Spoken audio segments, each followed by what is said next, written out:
Amok to you. We're doing our daily, here we are, Emil Amok's Takeout, my takes on all things considerable on the road.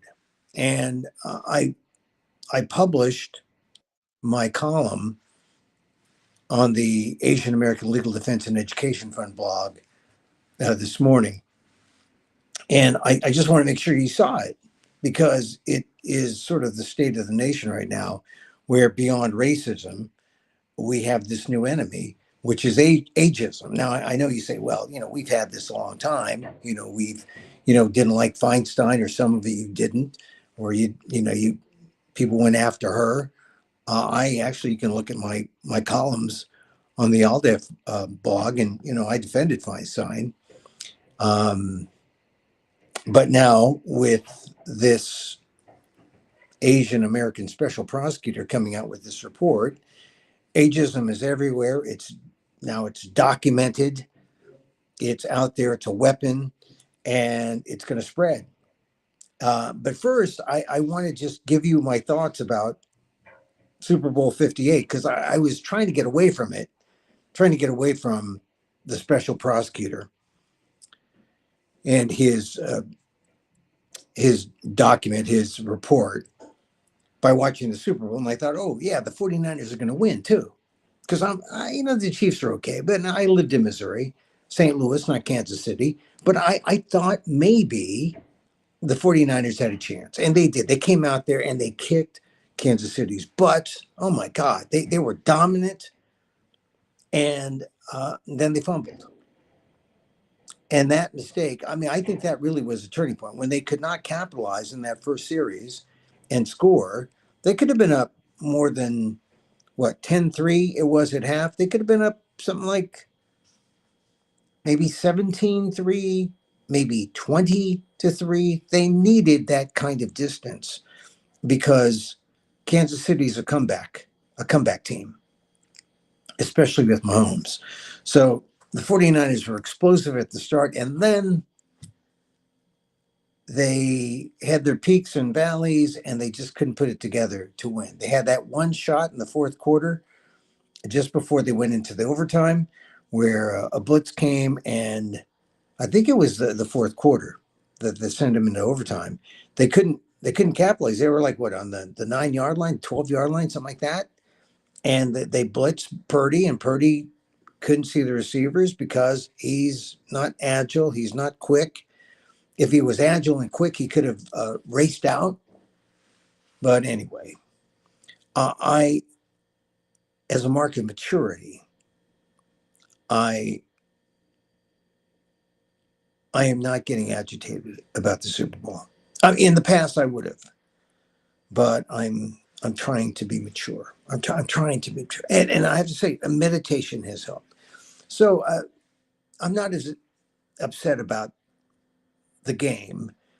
I was kind of taken by surprise at the halftime show because I like Usher, especially that one song. Oh yeah, he's been around a long time, Usher, 30 years. And I noticed I went online to see the critique of Usher, and there were people saying, oh, Usher was kind of, it's implying that he was old hat, that he was like an old guy. And, to me, that was like indicative of this thing that we're saying, where people are going after the old.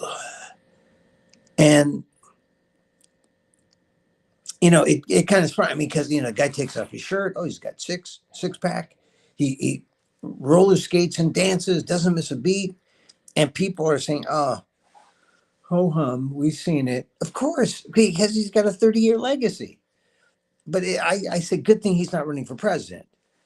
So helping Usher were all these younger folk taking star turns, and I was especially taken by the Filipina Asian American, African American pop star, guitarist Gabrielle Sarmiento Wilson, aka Her, which is an acronym standing for Having Everything Revealed. But then I heard Her, and my God, it reminded me of that other Her, H-U-R, Her.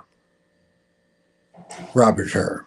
So hooray for her, H-E-R, boo on her, H-U-R, the Korean American Robert Hur, the special prosecutor, who really went above and below the call of duty in a political slander of President Joe Biden. I mean, that's what it was. I mean, let's just call it what it is. Her is leading the charge for ageism this political season. And Her's investigation, remember, concluded that there would be no prosecution against Biden for any mishandling of classified documents because he had taken some documents. Okay, they investigated and they found that there wasn't enough evidence. Now, that should have been the news. President cleared. That's the headline. Once Her determined that there wasn't enough evidence, Her was done. I mean, that was it. That was his job. But he's a good Asian American, and somehow Her, Trump appointee to the Justice Department, in typical Asian American fashion, just managed to get in a little extra credit, right? Her was named special prosecutor in January of last year by Attorney General Merrick Garland, who's a smart guy who should be on the Supreme Court, except for politics. But he must have thought it was a stroke of genius to appoint a Trump Republican in a political year to investigate his Democratic boss. I mean, that would be a sign of unity, right? In the fight for truth and justice. I mean, it would appear. It wasn't. Now, his background, son of South Korean immigrants, a Harvard grad, smart guy, knew exactly what he was doing. Last year, when I did a story on the Aldef blog, I talked about how when he was appointed by Garland, he said all the right things because he's a, political Asian. He knows where his bread's buttered. He said, I will conduct the assigned investigation with fair, impartial, and dispassionate judgment. This was in a release. And he said, I intend to follow the facts swiftly and thoroughly without fear or favor. That's a good line. Without fear or favor, and will honor the trust placed in me to perform the service. Right. Or maybe right wing, because that's what Her did when he put out his report. He serviced the right wing. Just because he found nothing to prosecute doesn't mean he was fair or impartial. Following the facts without fear or favor is a nice line, but it would mean dropping the speculative comments about Biden's memory. And Her, of course, couldn't resist. I mean, it was like, oh, well, I got this information or this speculation about this memory that I witnessed, and I know my Republican buddies would like me to say something about this. At least that's what I'm thinking was going on in Her's mind. Now, these comments were challenged by Biden's attorneys all throughout the weekend, especially on Face the Nation, where Bob Bauer, Biden's personal attorney, called Her's report a shabby piece of work. Here's his quote. Legal experts around the country are saying it just goes off the rails. Bauer said that the report reached the right conclusion, then was loaded with hundreds of pages of, quote, misstatements of facts and totally inappropriate and pejorative comments that are unfounded and not supported by the record. So Her sounds like he was padding to buttress his own career among Republicans who have seized on the report and its findings that give an excuse why the president shouldn't be prosecuted. I mean, really, Her said, look, all right, I can't prosecute the guy, but here's why. It's because, and this is how he links it. He's kind of smart about it. He said, at trial, this is in the report, at trial, Mr. Biden would likely present himself to a jury, as he did during our interview with him, as a sympathetic, well-meaning elderly man with a poor memory. Wow. Her did not have to say that, but Her was using Biden's memory as his excuse of why he couldn't prosecute. He could have just said, I can't prosecute because I don't have the evidence. I don't have a compelling prosecution. I can't do it. That's it. But he wanted to put in that extra dig because that way he can justify taking a year to complete what should have taken 2 months. Really, it should have. It didn't have to go on into October like it did when Biden was hung up with the Israel Hamas thing, but it did. And Bauer was in on the discussions and said, "Look, there was nothing wrong with Biden's memory."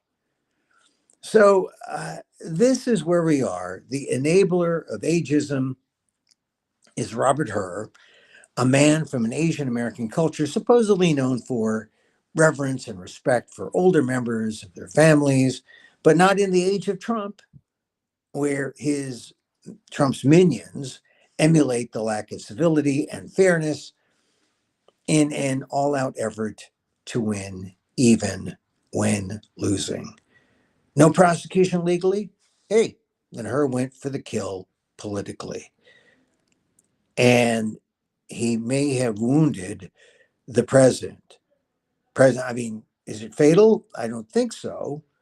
Doesn't have to be, but he did wound the president. Now, in doing so, Herr let loose the virus that is ageism. And now here's the thing. I've been writing columns for about more than 20 years. And I once thought that ageism would unite us all. I especially write in the ethnic media and different ethnic media, Asian, African American, the white media. And look, we may not all be the same race, ethnicity, or gender, but we all fight time and the aging process. And that should be our common ground, the thing that brings us together. Now, to win our fight against Father Time, we need to think of it as a team sport, this battle. But I look back now, what I have written 20, 25 years ago, and how naive I was about thinking that the common ground would be age. And we'd see that we were all the same. But age divides, generation gaps exist. And it's changed, or rather, it's charged with all these emotions. You see an older person, you see a younger person. I mean, it's charged emotions that we have. And it fuels a discrimination that may be harder to fight than racism. I mean, look at how the meritocrats, the meritocracy nerds, refuse to give credit to Biden for his accomplishments, like the soft landing on the economy. Why? Well, they can't deem him competent when all they see is an old man, just as Special Prosecutor Robert Herr did. I mean, really, this is a kind of a significant thing because we come to a time when there's something like 10,000 people turning 65 every day, the boomers. Now, of course, it cuts both ways, Republican and Democrat, because just this weekend you saw Donald Trump, 77. I think we ought to name you say their name, you say their age, just like you do in a news story. Donald Trump, quote, comma, 77. He said that Russia should be able to do, quote, whatever the hell they want to. Now, what does that signal to NATO members? I mean, he was arguing that NATO members who don't meet their defense spending targets, well, hey, Putin can do whatever he wants. And then Trump said, those guys must pay their bills. And of course, we know that this is coming from a man notorious for not paying lawyers, defendants, contractors. He's pro Putin and taking side swipes at allies. So you got to wonder, is this just regular Trump senility, or is he just regular Trump crazy, or is he senile? And that's why ageism has become the campaign's dominant theme for both parties. It's an issue that I think is going to hang around. And unless we attack it and make sure that people understand what's going on, if it hangs around, let's just put it this way. If it hangs around, it doesn't age well. So that was my column today. I mean, I've been thinking about it, and I was trying to use the Super Bowl to get away from thinking about her. And then I saw her, and then I thought about her, and then, oh, that was it. And of course, the game went, I mean, it's Lunar New Year weekend, and the game went to the team that most prominently showed off their red, right? So the team that, and that was Kansas City. So they became the red envelope team. I wanted the Niners. I had, this is my red. I was wearing my red for the Niners. And as I was out and about today, I saw so many people coming back from Vegas in their cars, just kind of not shell shocked, but they were hoping they'd win. And the 49ers played well. I mean, for the first 5 minutes, and then they dominated bits of that game. But it's tough. Hey, look, I'm trying to be mature. I'm trying to be mature, so I'm not going crazy. Hey, listen, thanks for watching. This is my, what do we call this? This is my Emil Amok's Takeout, my takes on all things considerable. I'll do these things spot, like when I'm not in my studio, and I'll just get it out to you. And usually we're on at 2 p.m. Pacific live. And I just wanted to comment that, yeah, check out my column on the ALDEF blog, the Asian American Legal Defense and Education Fund. Hey, listen, we're here Monday through Friday, generally 2 p.m. Pacific live. And if we're not, then, I'll make it up to you. I'll make it up to you. Yeah, I like you. I like you guys. So some things coming up for me. Go to my Facebook page. You'll see I'm going to be at the LA Improv, a short set on the 18th, 4 p.m., next Sunday at 4 p.m. So if you're in LA, if not, DM me, say, hey, we're here in Sacramento. When are you going to come up here? We're here in, Daly City. When are you going to come see us? I will. I'll bring the show. It's not a show. I'm just doing a 5-minute thing. So if you want to come to LA, it's because you want to go to LA. But if you want to see, if you want me to come to your town, I will too. Also, if you're in Fresno, March 2nd, 3rd, and a couple other dates in March, I'm part of the Rogue Festival in Fresno. And then in April, I'm preparing for my show at Under St. Mark's, New York City Fringe, the Fringe Festival. So all that coming up. Hey, and then, of course, check out my columns on the ALDEF blog, the Asian American Legal Defense and Education Fund, aaldef.org/blog. All right, that's it. Thank you for catching me live. And if you didn't see me live, maybe you'll record this and you'll use your finger and go back to the beginning. Check it out. Emil here. We like to close with a little meditation because it helps. I'm telling you, meditation helped me get over being really crazed about the Super Bowl. Mature. I was mature. Meditation. Yeah. And did you notice all the Jesus commercials? A lot of Jesus commercials, man. I mean, he's got his media buyer out there, Jesus. And I don't know, is it Jesus with the crucifixes with the body, or is it the crucifixes with just the shape, like the spiritual crucifix or like the physical crucifix? I think it's the spiritual one, the empty cross versus the vivisector's cross. Where you see a 6-pack and all that. Anyway, so we meditate. So we close with a little meditation. Loving kindness, metta, METTA, where I send it out to you and you send it back. Come on, send it back. Send it back. As I wish for me, I wish for you. May you be safe. May you be happy. and may you live with ease. Emil Guillermo here. Till next time. Mahal Kita.